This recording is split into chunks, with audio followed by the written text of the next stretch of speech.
There is major news, rumors, updates, developments, and changes to the dual-branded pay-per-views. Share, subscribe, and smash that bell here on Show Entertainment. We go all in to the extreme.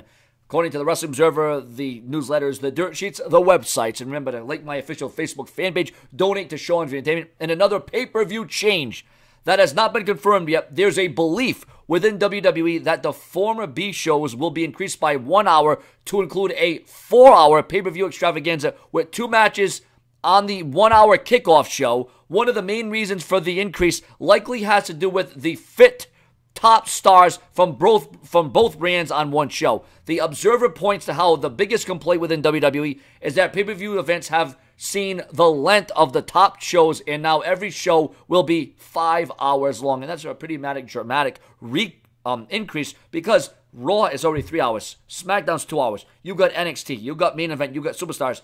Too many hours. But now the pay-per-views are going to be 3 hours.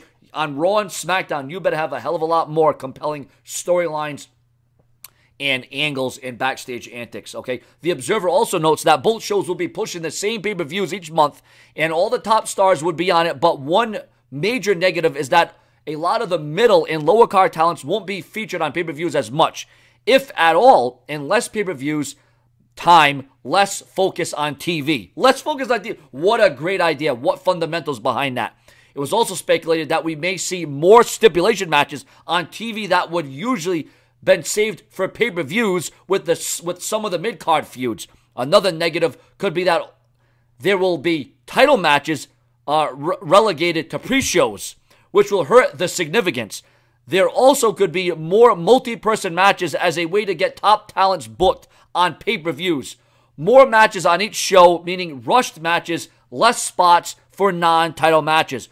WWE previously decided that only 5 events would be dual-branded, Raw and SmackDown Live. Remember to share, subscribe, and smash that bell, and refresh my YouTube channel multiple times a day so you always need to know on the top rumors, news, headlines today.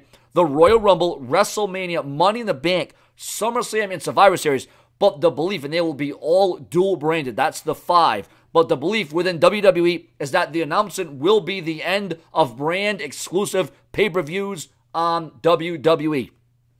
Adding more pay-per-view events has added cost with a lot of new revenue, without a lot of new revenue, with the exception of the live gates. Since they aren't really increasing WWE Network subscription numbers at a high rate, there also may have been issues with storylines slowing down due to longer gaps in between brand-exclusive events. So what I get from this report, we're going to see more storylines, we're going to see more predicaments, we're going to see more backstage antics. What are we going to get? I mean, is Raw and SmackDown going to be the same? Is it going to be out of the same? Is it going to be out of the loop? To me, this is being all too complicated. The WWE, to me, seems like they're all over the place. Do they know what they're doing? Do they know what they're getting themselves into? Do they know what they're signing up for? This is the Brass Show Entertainment where we settle the score. And do you agree with this?